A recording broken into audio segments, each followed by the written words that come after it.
Appreciate it. Yep.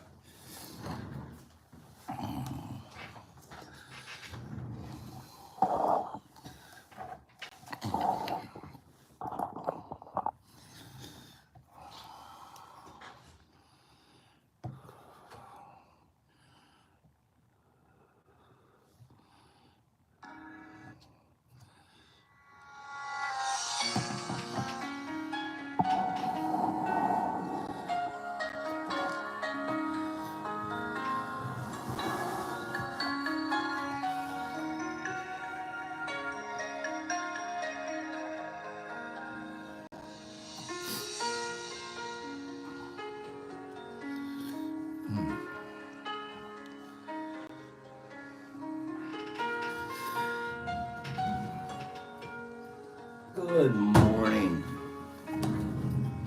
Good morning. Melody Dawn, you wrote me a lovely, lovely letter that I didn't even see until this morning. Hadn't checked my email yesterday. Lovely letter. Thank you.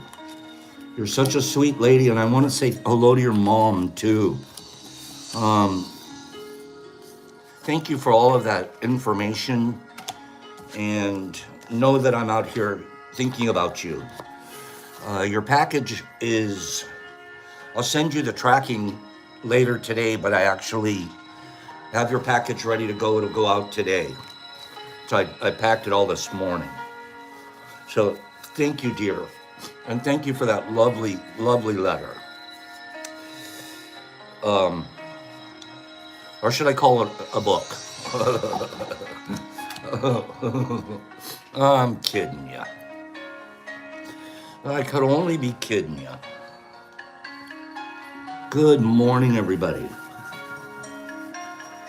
Good morning. Arthur G.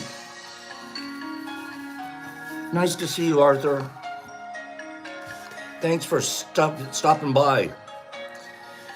3 little sayings for today. The highest state you have ever experienced is simply the result of how open you were. If you don't close, it can be like that all the time.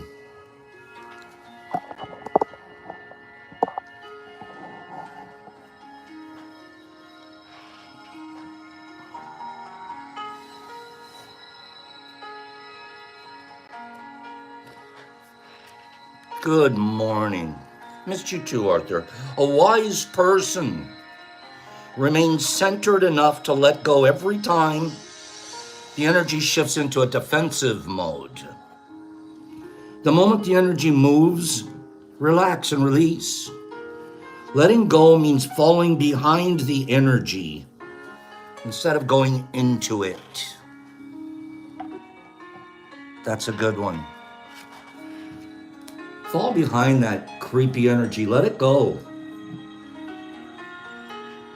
Instead of getting into it. How many things I wish I hadn't have gotten into? People I hadn't have gotten into it with. Every movement of your body, every emotion you have, and every thought that passes through your mind is an expenditure of energy.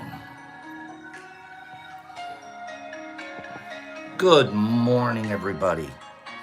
Those are our 3 sayings for today, our 3 readings for today. Little flashcards.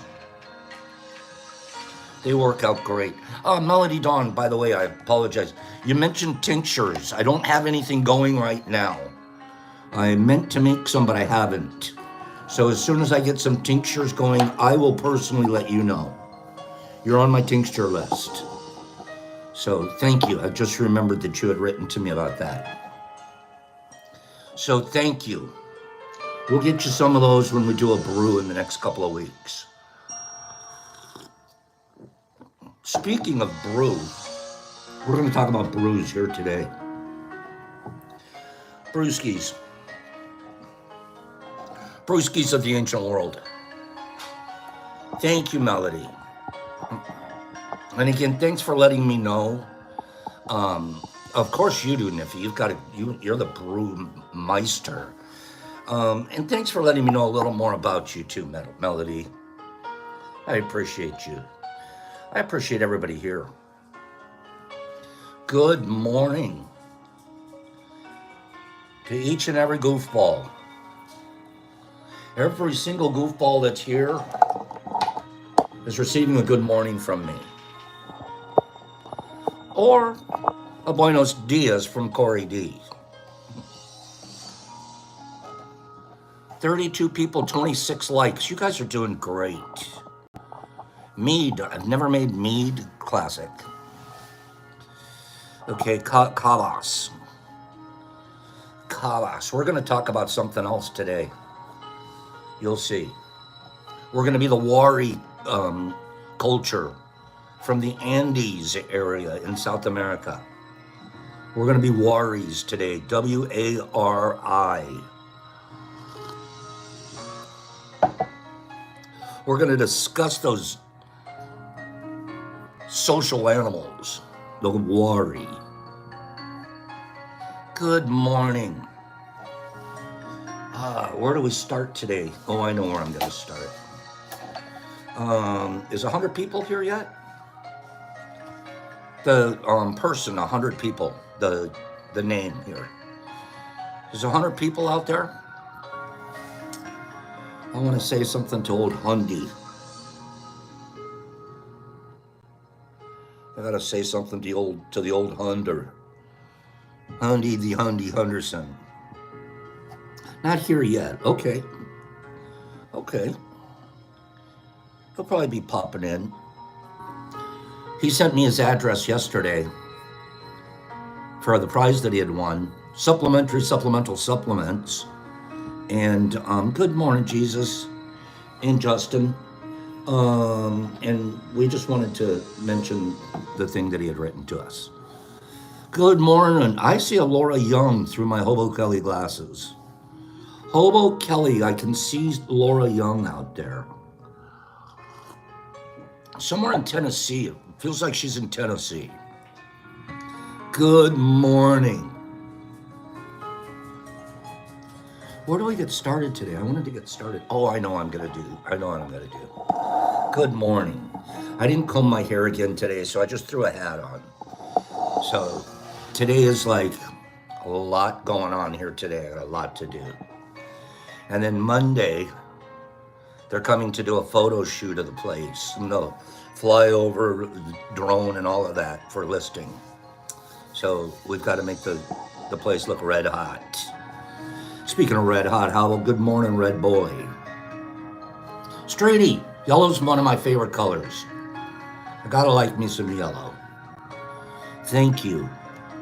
I was watching the news this morning.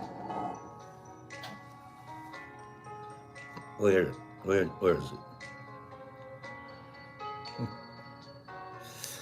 Okay, so picture this. A little boy, you're a babysitter. Any of you ever done babysitting before? In my teens, I was like the babysitter to the neighborhood. I was like the boy babysitter. Not two boys, but I mean, they trusted me.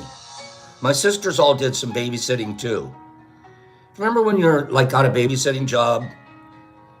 No, it's like super important. You had to show up 6 o'clock at night, let the people go out on their date, get all their information. Okay? You remember the babysitting? And then pay you like $2 an hour. Come home like after their dinner out or something, 10 o'clock at night. You'd get your dollars. Oh man, I'm rich. You'd go home from a babysitting job and put it in this coffee can because you're saving up for a motorcycle. Or new exhaust pipe, louder exhaust pipes. Babysitting. I used to be a babysitter. I babysat before.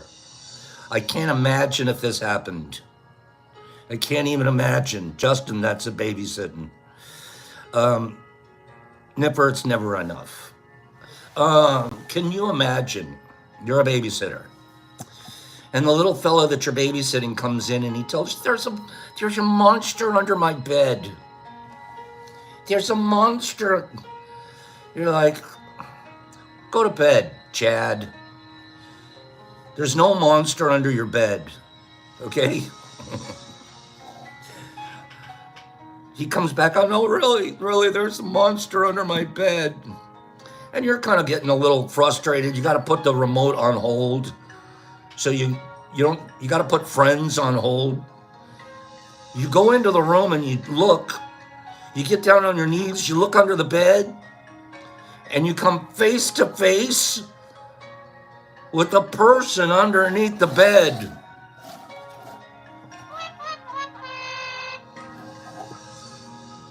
I can't even imagine that. A child said there was a monster under the bed. The reality was even more horrifying. Can I read this article to you guys? Let me read this article. Give me 5 people. Tell us the rest of the story, Pops. Can you imagine that? You're the babysitter. You're gonna show Chad there's no monster. Get out of here. There's no monster. I'm gonna go look. When a child in Kansas complained to a babysitter of a monster under the bed this week, the reality was far more sinister than the common childhood fear. Sheriff's deputy in Great Bend, Kansas, said they were dispatched to a residence at 10:30 p.m. on Monday for a reported disturbance. Upon arrival, the deputies spoke with the babysitter, who said a child complained that there was a monster under the bed. The Barton County Sheriff's Office said. When the babysitter attempted to show the child there was nothing under the bed, she came face to face with a male suspect who had been hiding there at the time. Officials said an altercation between the suspect and the babysitter ensued, and one of the children was knocked over in the struggle. It was not immediately clear if the child or the babysitter were injured. ABC News reached out to Barton County Sheriff's Office for a comment. Here's the kicker. Here's the weirdo. The suspect, who the babysitter identified as 27-year-old Martin Villalobos, fled the scene before deputies arrived. Villalobos previously lived at the residence, so he knew all the ways in and out, the sneaky little, he previously lived, and there was a protection from abuse order issued against him to stay away from the property at the time. You're not even allowed here, pal. The courts have told you, get the hell off this property. I'm going to go hide under the bed. On Tuesday morning, the day after he fled, deputies said they located Villalobos in the area. He hasn't even left the area. I'm still circling the house. Villalobos was arrested and transported, where he was booked on, wait for this. Oh, Neff, I can't even imagine. And for the babysitter and the parents. The parents come home and find out, what's there yellow tape on our front yard? He is booked on, check out these charges. Check it out. Aggravated kidnapping, aggravated burglary, aggravated battery, child endangerment, felony obstruction of a law enforcement, violation of an abuse order. He's being held on a $500,000 bail.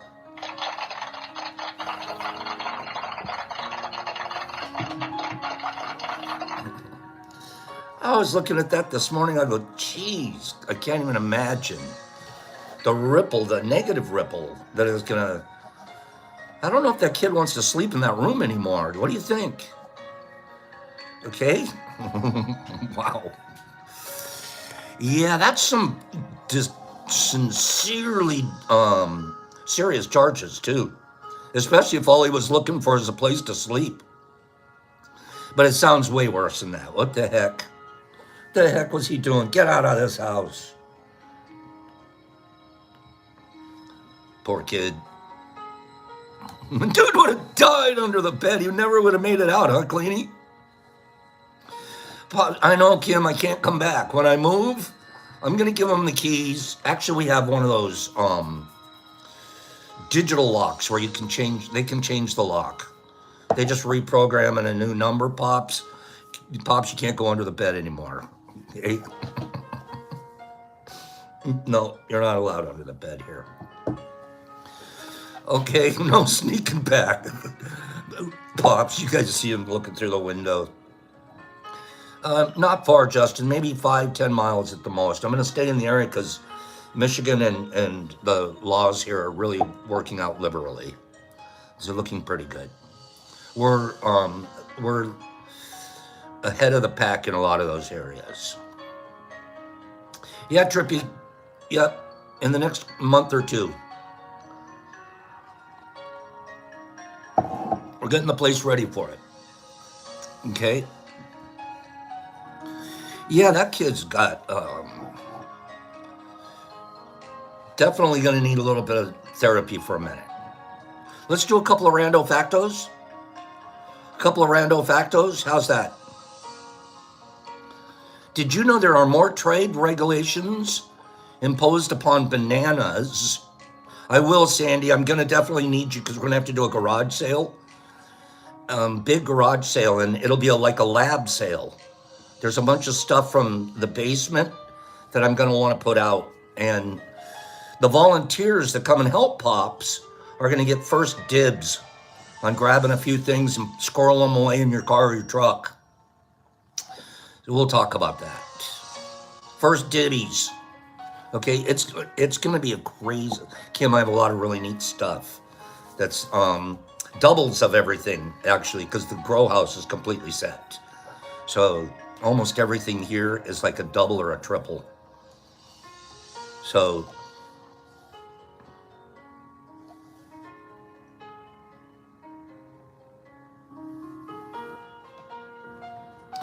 anything with Jesus' name on it. We don't have stuff with Jesus' name on it, Jesus. No, we don't. There are more trade regulations imposed upon bananas than upon AK-47s. Things that make you go,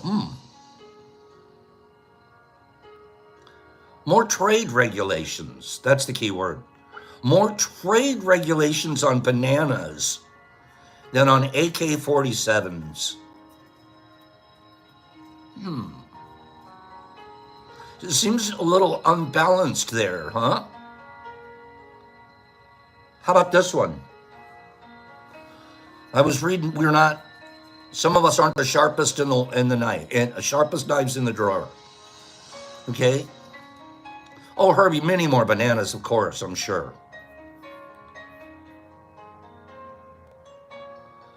How about this? In 2016, a survey done by Pew Research concluded that 1,520 adults living in all 50 American states just said we don't have a right to bear bananas. Kim, it's a First Amendment right, Second Amendment right that we can bear bananas. Okay? If it's not, we got to amend the Constitution. Okay?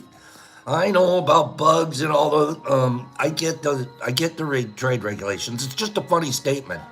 There are more trade regulations imposed upon bananas than on AK-47s. The right to bear a banana. In 2016, so we're surveyed 1,520 adults living in all 50 American states and the District of Columbia. Out of that 1,520, over 1 in 4 people didn't read a single book within the last 12 months. Not reading. 1 out of 4, I would have thought more. 1 out of 4 people said, I don't need no stinking books. How about this one? Based on reports issued by Literacy Project Foundation. Listen to this. Good morning, True Heart. Based on reports, it's funny, I read 3 books a week. By the end of a month, by the end of a year, I got 1,000. I probably get 1,000 in. Between 750 and 1,000. Okay? I had a professor ask a question. I want Pops to ask this question. What color is a banana? Justin wants to know what color is a banana. What color? Justin wants to know. He says he found it really dumb and he fought her over it. You go ahead and tell us. What color is a banana? Sandman's going inside the peel. They didn't ask what color a banana peel was. They asked what color the banana was. Huh? Could be kind of like a off-white. Like an antique white. Justin said she said it was yellow. And you argued with her. Because you thought it was what? Eggshell. Justin went for the old subjective, it depends. Banana peeled or unpeeled? That's the big question. So based on reports issued by the Literacy Project Foundation, 45 million Americans are functionally illiterate and cannot read above the 5th grade.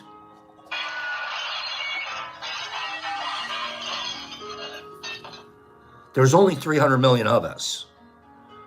45 million people are functionally illiterate and can't read above the 5th grade. Moreover, 50% of adults, wait for this one, 50% of adults cannot read a book written at an 8th grade level.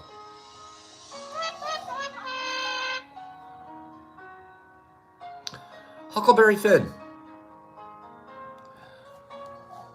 Tom Sawyer,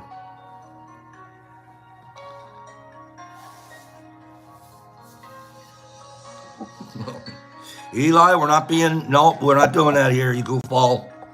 So that was just weird, right? Michael Buffer. It's amazing how undereducated we can be. It's just absolutely amazing. Do I see a Shawanda with my glasses this morning? I sure do. Okay. Michael Buffer. Who knows who Michael Buffer is? Especially guys that watch boxing or MMA or wrestling. Who's Michael Buffer? Let's get ready to rumble.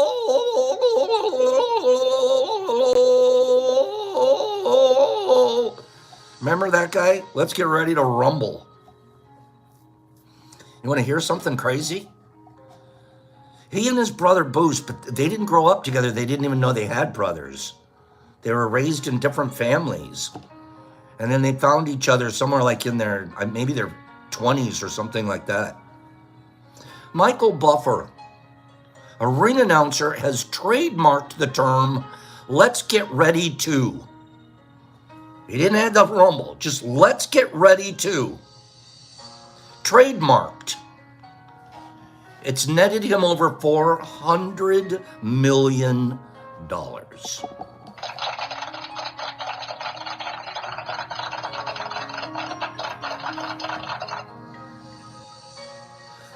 Let's get ready to. I'm $400 million richer now. If that doesn't blow your mind, and that's just from that trademark. We need a catchphrase here. We need one. Let's get ready to tea. I don't know. No, we can't do let's get ready. Tea time for $400 million because he trademarked Let's Get Ready To. Gotta hand it to the guy. I'm not hating him. I'm not hating him. In Shanghai, do the Chinese pay attention to their elders? I get that. I mean, these are just my generalizations. That's all it is. But I always get the sense that the Asian cultures take care of their elders probably a little better than the Western cultures do. Anybody tend to agree with that? Who tends to just... It probably could be true, generally speaking. I mean, I did a great job taking care of my mom, but I know a lot of Americans who put the moms away. It's just a generalization that I feel. In Shanghai, if you don't send greetings or visit your elderly parents, your credit score gets lowered. What? How does that work? You have to report your visits to the credit bureau? What? I mean, I get it. I kind of like it. I like the idea, but how do they control it? Who's in charge of counting? It's a good idea. The parents are going to get stuff. They're going to see the kids. If you don't come see me, your interest rates are going up. How about this one? China has a law that makes it illegal not to visit your parents regularly if they're over 60. You guys got to visit me regularly or I'm going to send you to jail. What's regularly? Who counts? Who's the parent? I mean, are the parents ratting the kids out? How's it work? Long Shoe didn't come see me this week. I'd like you to lower his credit score, please. What? I don't get it. It's a social credit score. Is that right, Streety? I don't know anything about social credit. It's not real credit. It's not like money credit. What do you carry around, a social credit card too? I'm going to have to look this up. I think the parents narc them out. That's what I think. How else are they going to find out? I think it's the parents. I'm going to have to look up social credit score goes down if you jaywalk or do other arbitrary things. Streety, what a controlled life, huh? Okay, you can be cut off from public services if you don't go see mom. I'm going to tell my mom. Mom, snitches get stitches, you know. Don't you be ratting me out, Mom. I'm going to do this final one. I want somebody to look this up and tell me if this is true. Please look, somebody, Google. You know how I usually say, no Google, no Google? This one's Google. It doesn't make sense. So you guys are going to have to figure it out and explain it to me. Final rando of today. Originally, the chainsaw. You're going to have to wait for this one. Google this one. Original use of a chainsaw. According to my rando, originally the chainsaw was developed to assist with giving birth by cesarean section and not for cutting wood. Freaking me out. Sue says it's true. It had to be a tiny little saw or something. What? That is terrifying. Who knew that Jason was an obstetrician? I never knew. That is terrifying. Originally, the chainsaw was developed to assist with giving birth by cesarean section and not for cutting wood. I'm gonna Google that one. Sue already knows. God. Oh man. I'm not even understanding this. Okay? Leatherface is an obstetrician too. It's funny like how all the girls knew that. It's funny how all the ladies here, oh hell yeah, they were gonna chainsaw us back in the day. Oh yeah. And we're all like, wait a minute. All the men are like, I'm gonna testify right now. I'm holding my testification. Okay? Oh, whoa there. Justin, you would know you're a nurse. Whoa, get out of there. I'm testifying. Okay. 100 people are here today. Is here. 100 people. 100. Hundy, can I read your letter to me out loud? I didn't reply to you. I read it this morning. Your package is ready. It's mailing out today. Thank you, my friend. But I want to read it. I want people to know you as much as you showed me who you are. It's a beautiful letter from our friend, Hundy. And you'll see why when I read it. Okay? He said yes.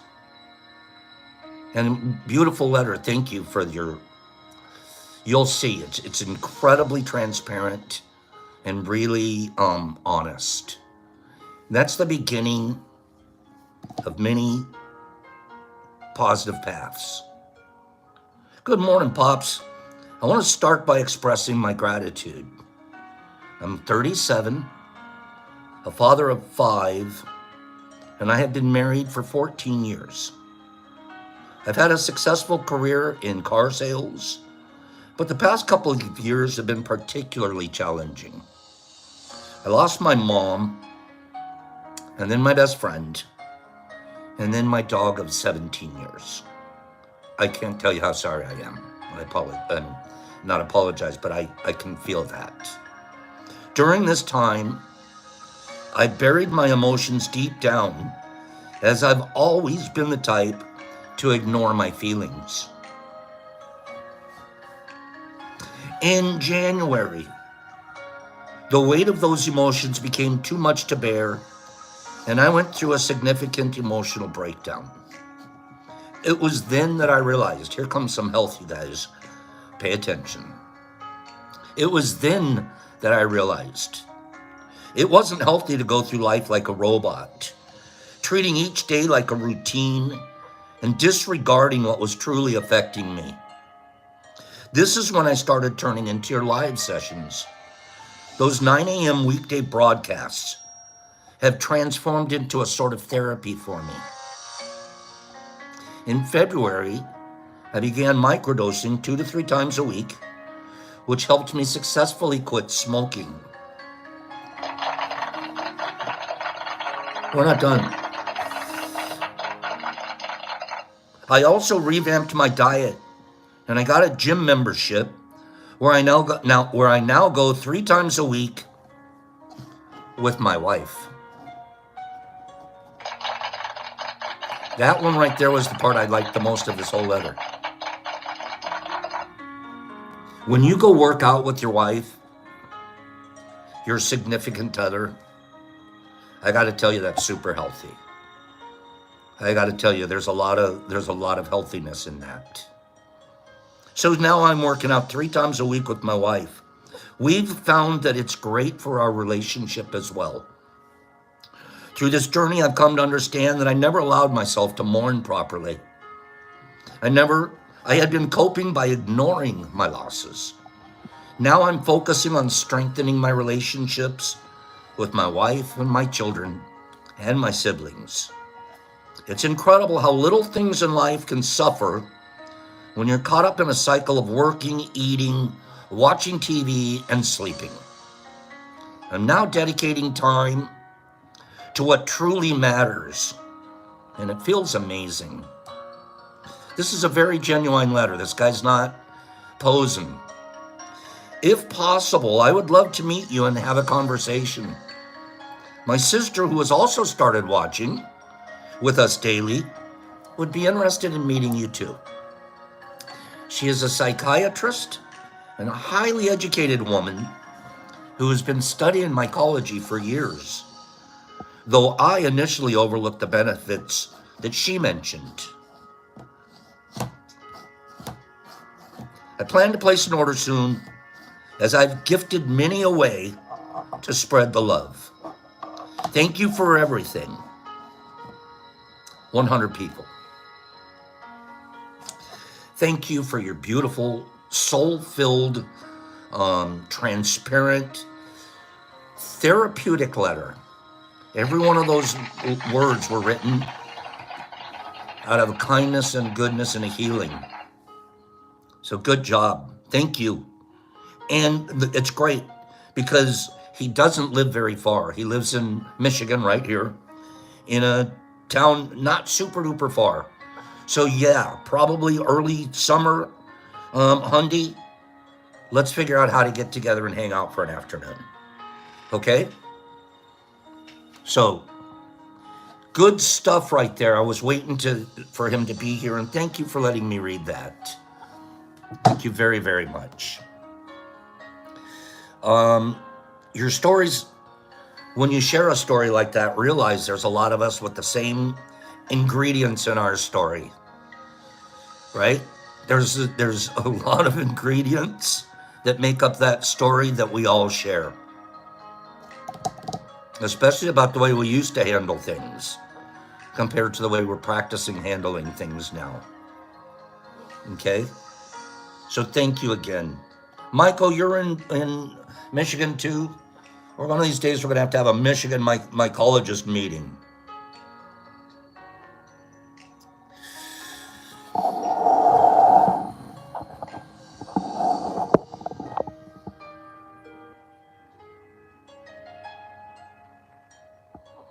That's a Wari vase from the Wari culture. From the Wari culture. I'll skip around a little bit in this because of our time frame. But the Waris, 1,500 years ago,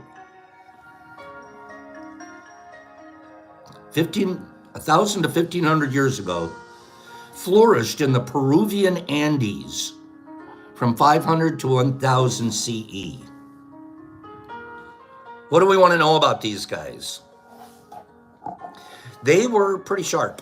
They're pretty smart. If you're going to throw a party for the local other tribes, it might be a good idea if you had a special ingredient that they don't. And you could spike your offering to everybody and get them all have one heck of a good time. But the only place they could have that really good time is at your place with that special situation. A study published in the journal Antiquity suggested an ancient South American civilization spiked its beer-like drink with psychoactive drugs as a way of maintaining social cohesion and forming new bonds with surrounding communities. Come to our party and you're going to really like us. The findings offer some of the clearest archaeological evidence demonstrating how ancient civilization used psychoactive substances for recreation and social cohesion. This current research has arisen from archaeological findings at a Wari outpost. Excavations revealed evidence the Wari were brewing large quantities of a beer-like drink known as chicha. The alcoholic beverage is common to a number of ancient civilizations in the region. However, spiking it with the hallucinogenic substances is unusual. Who wants to hear the rest of this story? Who wants to hear what the Wari are up to? Tricky little Wari. They're not just tricky, they're pretty smart. They're creating social cohesion here. Okay? What in the Wari is going on around here? Here we go. Alongside evidence of the plants used to brew chicha, the excavation reveals traces of vilca seeds. Vilca, V-I-L-C-A. These seeds are known to contain a psychoactive substance called bufotenine. The traditional uses of vilca generally involve either smoking or inhaling the powdered seed. They're doing lines of it. There, we just did a vilca seed line, okay? But curiously, no smoking or snuffing paraphernalia was found at the Guilcamampa site. Instead, the traces of vilca were detected in signs of chicha brewing. There are anecdotal accounts of vilca being added to beverages, but this is the first archaeological evidence to indicate that the substance was consumed in alcohol drinks. Okay, the old vilca. It's V-I-L-C-A. C-A. Perhaps the most compelling part of the study is this speculation surrounding why were the Wari using psychoactive drugs this way. Matthew Beyer, the author of the study, says that the use of psychoactive is different from the way previous ancient civilization used hallucinogenic drugs. Many ancient uses of hallucinogenic substances were consumed by a select few in any given community. Drug use was often ceremonial, with strong spiritual foundations. Here, the Wari were seen to be using the hallucinogenic beer as part of large social events. So it's not just the upper class or the witch doctor or the healer or the cuarendera or that's getting to use this. They're like, man, the whole tribe gets to drink it. The Wari added vilca to the chicha's beer in order to impress their guests as to how good their feasts were and that they would want to return for this experience. Man, we got to go back. We got to go hang out with those guys again. This created an indebted relationship between the Wari hosts and its guests, likely from the surrounding region. We argue that the feasting and the beer and the vilca thus served to create and cement social connections between the Wari-affiliated people and locals. It was a way for the Wari leaders to demonstrate and maintain social, economic, and political power. We got the drugs. We've got them. This is funny. Wait till you hear this part. Bewer and colleagues further hypothesized that the knowledge of vilca was likely privileged to elite members of the Wari society. The plant is not found in the region surrounding Quilcapampa, the site that they were excavating.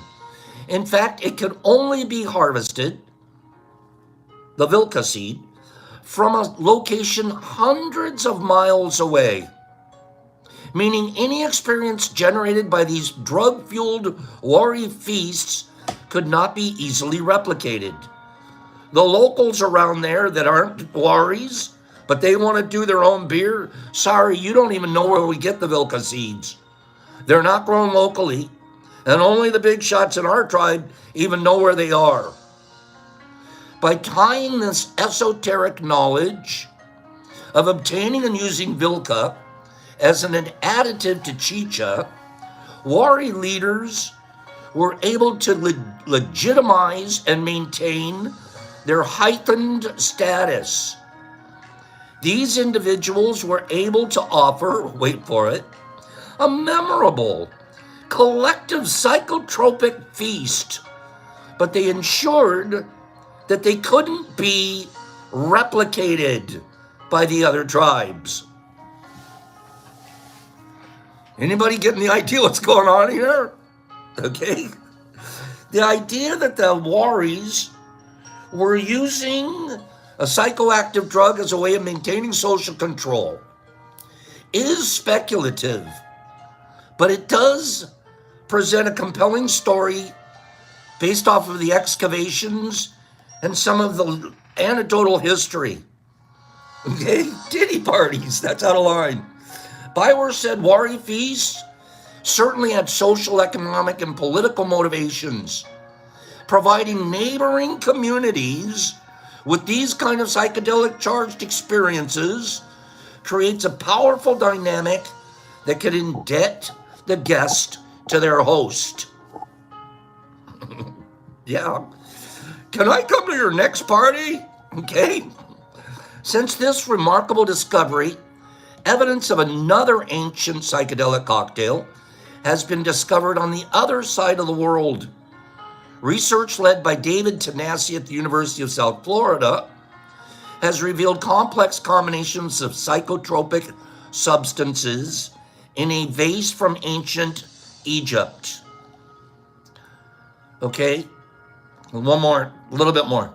Dating back to around 200 BC, this vase was found to contain traces of fermented fruit drink, along with two well-known psychoactive plants. One of them is known as the Egyptian blue lotus, and the other one's called Assyrian rue. The plant contains a compound which very recently has been found likely to be the key to psychoactive drug in these ritualistic cocktails. Excuse me. Liam McAvoy, an anthropologist from UC Berkeley, believes these alcoholic concoctions played a role in what is known as the ancient festival of drunkenness. This was a time once a year when everyone consumed the psychoactive drink, passed out, and experienced narcotic hallucinations thought to be from their god, Hathor. End of article. You guys know Pops is always down with history of psychoactive stuff. Whoa, did this tribe figure a way out? Oh, that's neat, nerds. Boy, this tribe, yeah, I got a plan. Only we know where the mushrooms are. It's in the Andes, Peru. It would be Peruvian Andes now. Okay? Give me 5 people that, well, we may not have thought they were being kind. You can kind of understand why the elders of the tribe said, we're gonna be the only ones that know how to throw this party. Okay? And if we do it right, all our neighbors are gonna like us.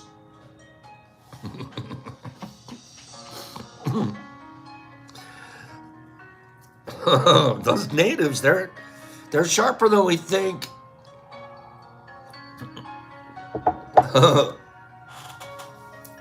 Good stuff. Hey, we have a drawing. Cleany has been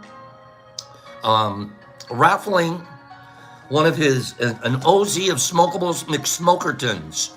Okay?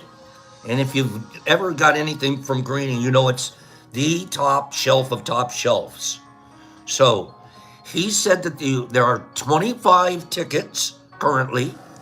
There are 25 tickets that have been sold. They're all done. And he said, Pops, could you do a drawing today, number 1 through 25? So I'm going to do a number 1 through 25. I'm going to tell Cleany right here what number we drew.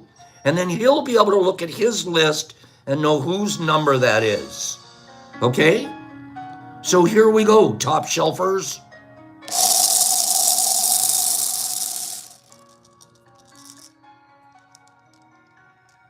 Okay, I've got the number. It's 10. First number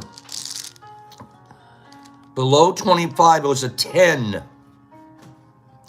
There's no point in guessing. He already knows. He's got a list, and he's assigned each person a number. So whoever has the number 10 is going to be the winner. Okay? No, I had 25. You had number 25? No, it's supposed to be 25. What do you mean? No, you picked 10, but the actual number is supposed to be 25. Oh, You're supposed to pick my number. I should have picked 25. You should have picked 25. You got to talk to the chute, man. You got to talk to the machine. No, just do it again. Keep doing it until we get a 25? Exactly. I'm not going to do that. What do you mean? Well, we'll just order one from the guy. No, just push the button. Okay? No, I'm not doing that. Rodman, who's number 10? He might have to go find his list or something. Okay? Deborah. Did Deborah win? Deborah is always, I want you guys to know, whenever we do raffles, Deborah is incredibly generous. I'm glad. I'm glad to hear that, Miss Pearl.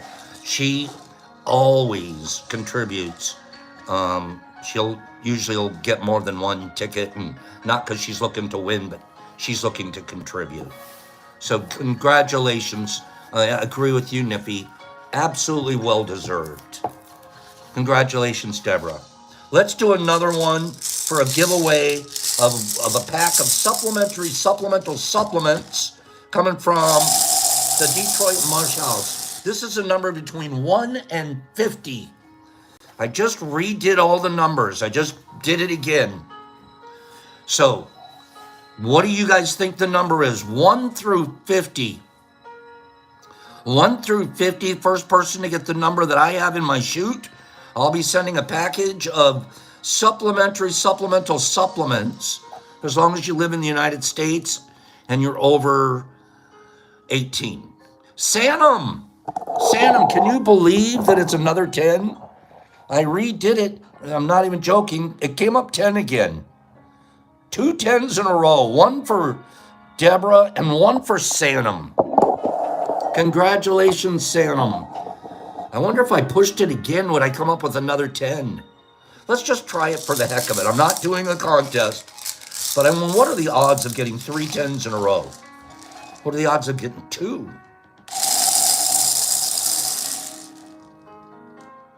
You're not going to believe this. You're not going to believe it.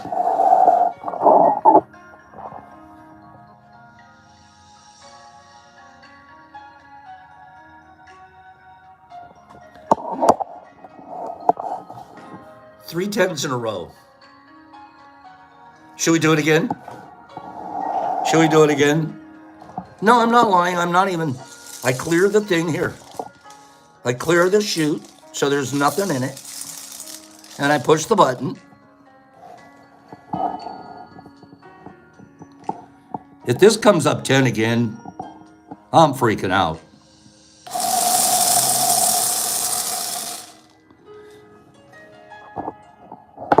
Pretty close. This time it's a 9. Okay? 3 10s in a row. That is kind of, think of the odds of that. This is like crazy odds, right? It's blackjack time. I have chills. Sanum, you won. Congratulations. That was weird. 3 10s in a row. Believe me, I cleared the chute. Okay? Herbie, are you in Australia right now?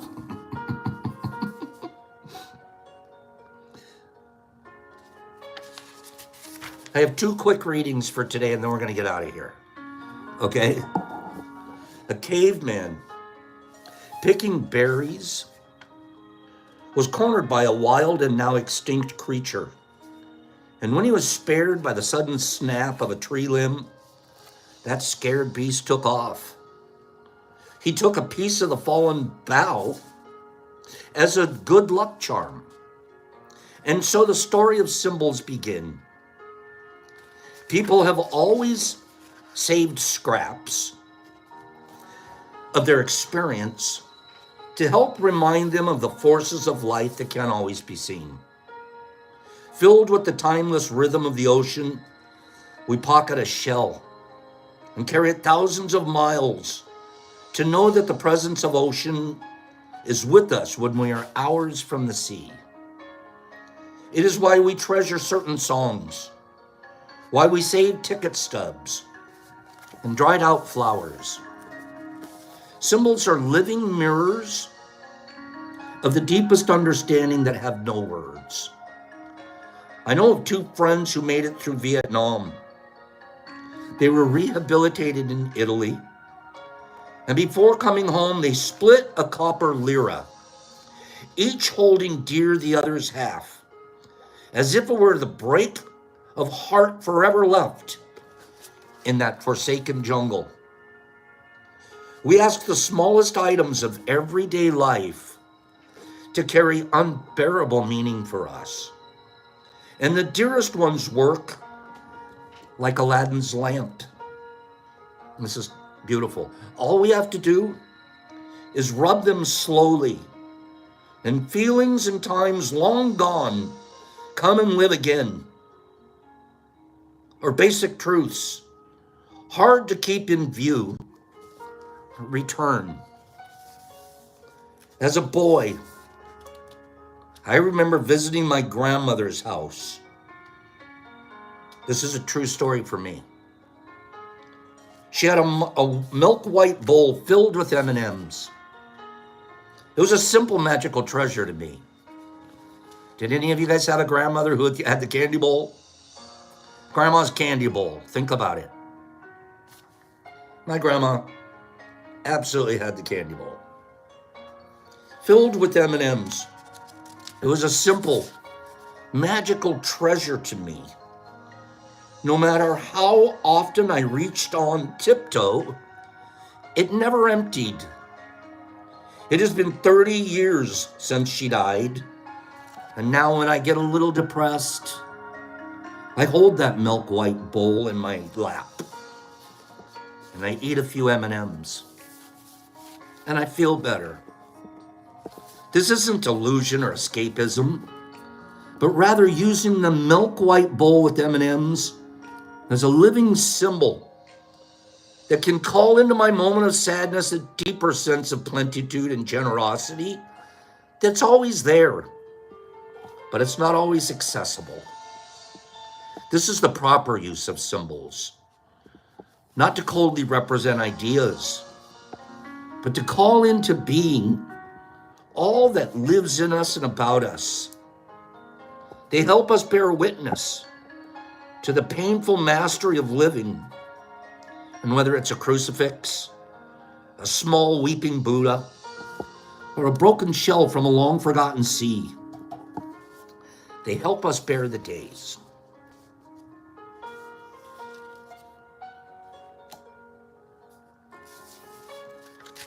One more.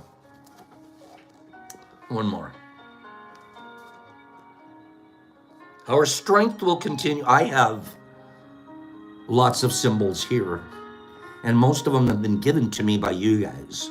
And I can remember in almost every case who gave it to me. And I can recall the feelings that I got when I opened it and looked at it and thought, how generous and how kind.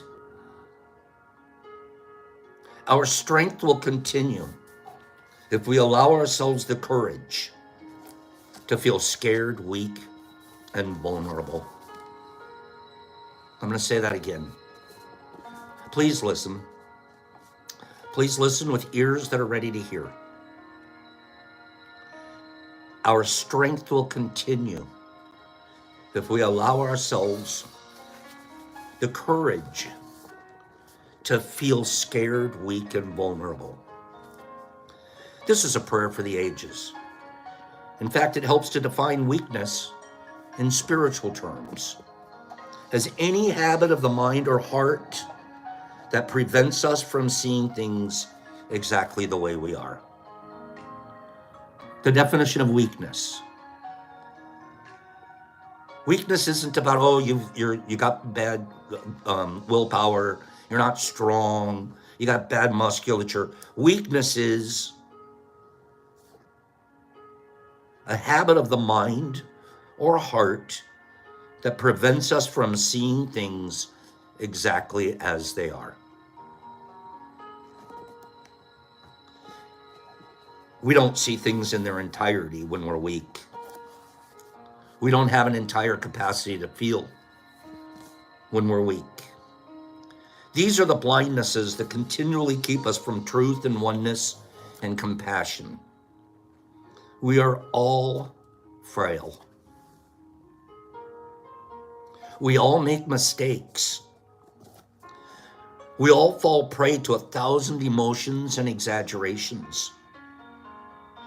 But these things make us rich, not weak, if we are willing to face them squarely. In truth, it is not the tissue of our humanity that defeats us, but rather our refusal to accept who we are and live accordingly, limitations included. One more time. These things make us rich, not weak, if we face them squarely. It's not the tissue of our humanity that defeats us, but what defeats us is our refusal to accept ourselves just the way we are and live within that limitation. Underneath it all, this blindness in its many recurring forms is the cause of most cruelty. For it is during these moments that we think we see so clearly that we break things that are irreplaceable, not even realizing how precious they were.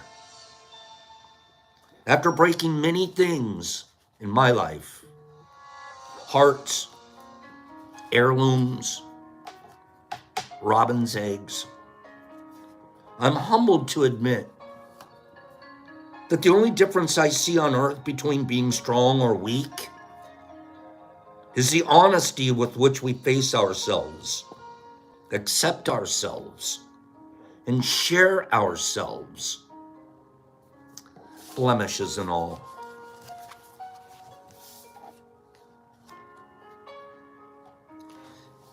The weak guy was the hypocrite back in the day. That was the weak guy. The guy that I celebrate my weakness with you guys here on a regular basis. Warts and flaws and all. But I remain available. And this is the truth. I remain available to share myself. That it wasn't always the case in the past. Matter of fact, I didn't like who I was. Why would I share that with you?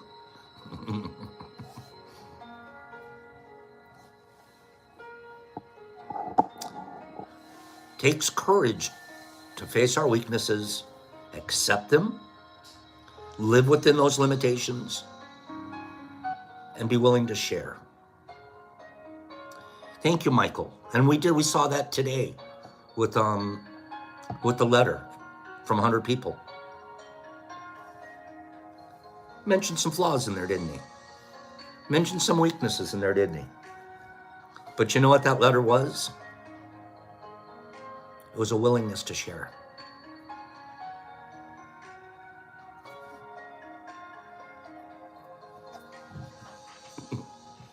It's beautiful.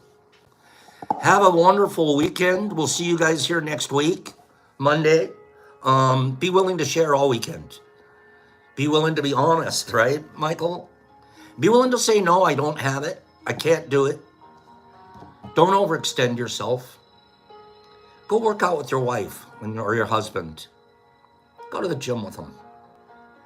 Build that bond. Take a minute. That's your date.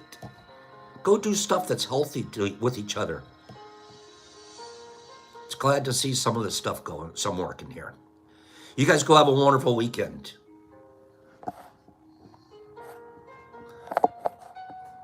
HB and Justin and Derek Anderson and Niffy and 100 people, thank you for your beautiful letter. SSW, Cleany, Michael Patterson, Wizzy Waz. Hello, Waz. Wazzy, have a great weekend. Tell Jenny I said hi. Jesus. And Wazzy and Trippy and Herbie, my Werby Kebab. Carnivorous. I don't do that anymore, carnivorous. No. Turned out to be too much. I didn't understand the risk that I was taking. So I had to back that up. Classic and Nipper and Michael. Where am I right now? Carnivorous. HB and Mike Butterball. And Cleany and Justin LaFlower. And Michael and Nipper. It sure was. Cat Meowzilla. Classic, you have a great day. Jesus, great advice. Corey D and Jolie. Good morning, Jolie. Croaky. Croak him if you got him. Croak. I saw your picture of your fruit.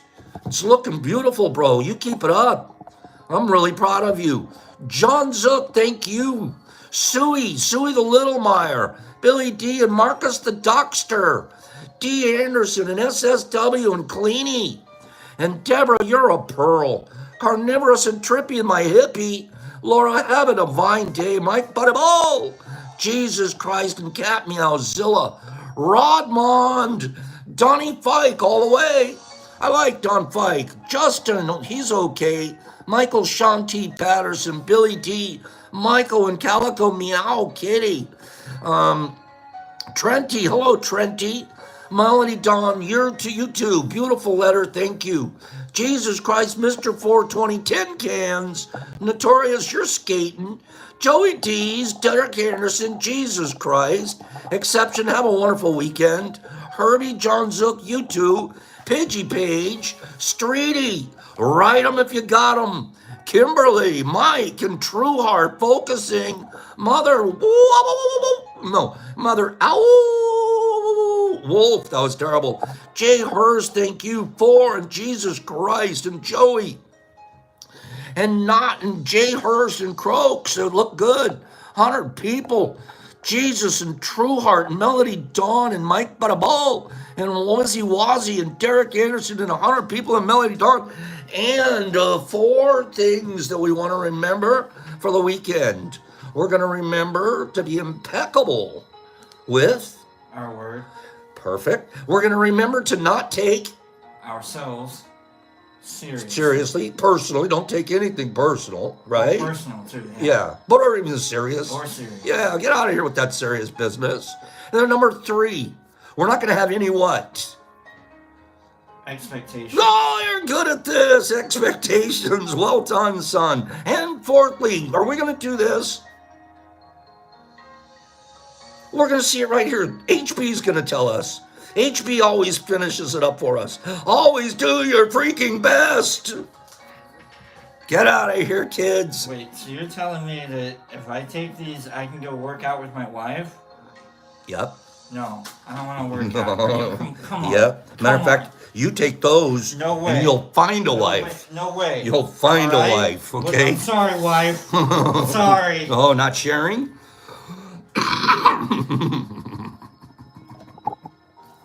Who is that guy? Why does he have to pop up in the background? Get out of here. I'll see you guys next week. Pops, peace out.